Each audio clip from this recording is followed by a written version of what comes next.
ભાવનગર શહેરના આતાભાઈ ચોક રૂપાણી વિસ્તારમાં યોજાતા જાહેર આયોજનો અંગે આવેદન અપાયું. ભાવનગર શહેરના આતાભાઈ ચોક તથા રૂપાણી એરિયામાં યોજાતા જાહેર આયોજનો તથા કાર્યક્રમો બંધ કરવાની માંગ સાથે સ્થાનિક રહીશોએ કલેક્ટરથી લઈને એસપી સુધીના અધિકારીઓને આવેદનપત્ર આપ્યું હતું. ભાવનગર શહેરમાં સરકારી આયોજનથી લઈને ખાનગી સંસ્થાઓ દ્વારા દરેક પ્રકારના ઉત્સવો તહેવારોનું આયોજન રૂપાણી તથા આતાભાઈ ચોકમાં કરવામાં આવે છે. આ વાતનો સ્થાનિક લોકોએ વિરોધ કર્યો છે અને અહીં આ પ્રકારના આયોજનો બંધ કરવા લેખિત આવેદનપત્ર સાથે મૌખિક રજૂઆત કરવામાં આવી છે.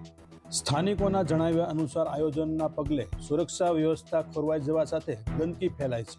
ઉપરાંત મહિલાઓ અને યુવતીઓની છેડતીના બનાવો પણ બને છે. આ ઉપરાંત અવાજનું પ્રદૂષણ, ટ્રાફિક જામ સહિતની સમસ્યાઓનો સામનો આ વિસ્તારના લોકોને કરવો પડે છે.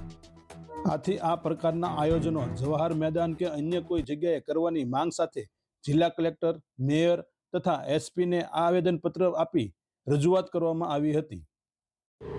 તે પહેલાં આપનું નામ? હું ભાવેશભાઈ શાહ, ચાર્ટર્ડ એકાઉન્ટન્ટ અને રૂપાણી સોસાયટીમાં રહું છું. બેસિકલી ભાવનગરમાં જે કંઈ જાહેર ફંક્શનો થાય છે પબ્લિકના, ગેટ ટુગેધર જેવા, ખાસ કરીને હોળી, ધૂળેટી, એ સિવાયમાં સાયકલ મેરેથોન, કોઈપણ પ્રકારના આવા હેપી સ્ટ્રીટ, ફન સ્ટ્રીટ, આ બધા પ્રોગ્રામો ઘડીએ વારે હર વર્ષે વારે તહેવારે દર વખતે એ લોકોને ફક્ત આતાભાઈથી સંસ્કાર મંડળ કે આતાભાઈથી રૂપાણી સર્કલનો રોડ એક જ માત્ર પસંદ પડે છે.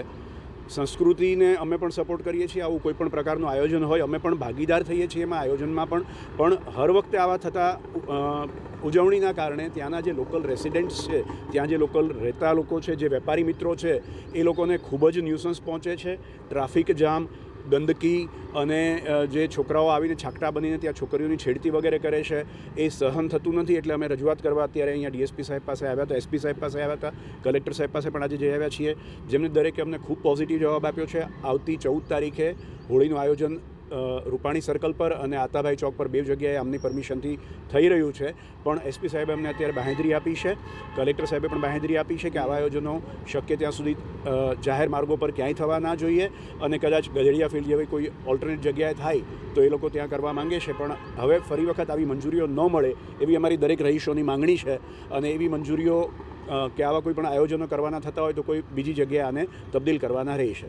મેયર પાસે પણ અમે મેયર સાહેબ પાસે પણ, ભરતભાઈ બારડ, મેયર સાહેબ પાસે પણ અમે જઈ આવ્યા. એમનો પણ ખૂબ જ સારો અમારે ઉમળકાભેર અમને જવાબ આપ્યો.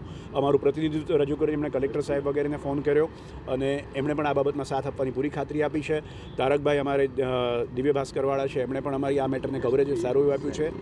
એસપી સાહેબે પણ એટલો જ પોઝિટિવ રિસ્પોન્સ અમને આપ્યો છે. અત્યારે અમે એસપી સાહેબને જસ્ટ તંત્ર દ્વારા આવા જે પ્રોગ્રામ થાય છે તેના માટે ચોક્કસ એક પોઈન્ટ નક્કી કરીને ગજડિયા ફિલ્ડ જેવી જગ્યા ફાળવવી જોઈએ કે એ આપણા અધિકાર ક્ષેત્રમાં નથી, એ તંત્ર નક્કી કરશે. પણ કમસે કમ આતાભાઈ રોડ એક જ રોડ ઉપર હર વખતે કરો છો, એ ના કરો એટલી જ અમારી માંગણી છે. ક્યાંય પણ બીજે કરો, અમે ભાગીદાર થઈશું, અમે પણ સાથે જોડાશું ઉજવણીમાં. પણ નાના મોટા કોઈ પણ આયોજનો હોય છે ભાવનગર શહેરના, બધા એ લોકોને ફક્ત આતાભાઈ રોડ ઉપર જ કરવા હોય છે. અમારો વિરોધ એનાથી છે.